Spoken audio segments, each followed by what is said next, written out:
बताऊं तो जिस केस में हम इंसाफ की उम्मीद कर रहे हैं वो इस केस में पहले ही मर चुका है, जब एक बेबस पिता पुलिस से ये उम्मीद कर रहा था कि वो उसकी गुमशुदा बच्ची को ढूंढने में उसकी मदद करेगी और उसकी बेबसी को समझेगी, लेकिन वो सरासर गलत था। हरियाणा के भिवानी में 18 साल की मनीषा, जो कि दुनिया की सच्चाई से भी अनजान ही थी, जो कि अपने परिवार पर बोझ नहीं बल्कि उनका सहारा बनना चाहती थी, लेकिन उसको दुनिया की एक ऐसी सच्चाई का सामना करना पड़ा जिसकी कल्पना भी नहीं की जा सकती है। मनीषा ने रिसेंटली अच्छे मार्क्स से 12th पास करी थी और वो नर्सिंग करना चाहती थी ताकि वो अपने पैरों पर खड़ी हो सके और अपने माँ बाप का सहारा बन सके।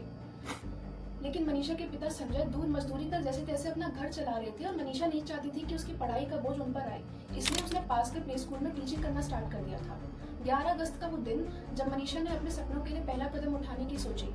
स्कूल से ड्यूटी खत्म करने के बाद मनीषा आइडियल कॉलेज सिंघानी में एडमिशन प्रोसेस की जानकारी लेने के लिए स्कूल से निकलती है।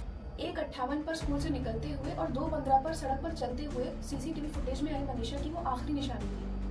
यहाँ तक सब कुछ बिल्कुल नॉर्मल लग रहा था, लेकिन 6:26 पर मनीषा ने अपने पिता संजय को एक कॉल करी, लेकिन 2 रिंग्स के बाद ही वो कॉल डिस्कनेक्ट हो गया। विदिन अ सेकंड कॉल करने के बावजूद भी वो कॉल रिस्पॉन्ड नहीं हुआ, तो मनीषा के पिता घबराए कॉलेज पहुंचे, पुलिस के पास पहुंचे, लेकिन क्या मिला उन्हें? सिर्फ और सिर्फ लापरवाही, और उनका मजाक उड़ाया गया ये कहकर कि आपकी बेटी किसी के साथ भाग गई होगी और 2 दिन बाद मैरिज सर्टिफिकेट लेकर वापस आ जाएगी। जरा सोचिए, जिन्हें जनता की सुरक्षा की जिम्मेदारी सौंपी गई है, वो कानून के रखवाले दहलीज पर आए हुए पिता की अर्जी को ये कहकर ठुकरा देते हैं कि आपकी बेटी किसी के साथ भाग गई होगी, वापस आ जाएगी। कॉलेज में पूछताछ करने पर साफ इनकार करते हुए नशे में धुत 3 लड़कों ने कहा कि यहाँ कोई भी लड़की नहीं आई थी और कॉलेज 1 बजे के बाद बंद हो गया था। जब सीसीटीवी फुटेज की मांग करी गई तो उन्होंने कह दिया अब कॉलेज बंद है, बाद में आना। 2 दिन तक वो बेचारा पिता दर बदर अपनी बेटी को ढूंढता रहा और पुलिस हाथ पे हाथ धरी बैठी रही इस इंतजार में कि हाँ वो मैरिज सर्टिफिकेट लेके वापस आ जाएगी ना।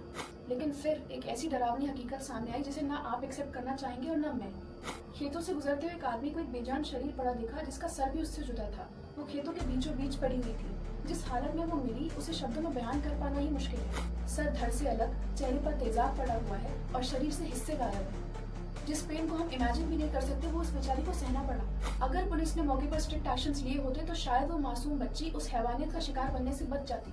आखिर क्यों ना आए लोगों को गुस्सा, और कब तक हमें उम्मीद करते रहे कि आगे किसी के साथ ये नहीं होगा। हर बार की तरह इस बार भी लोगों को गुस्सा आएगा, पर कुछ दिनों बाद ये शांत हो जाएगा।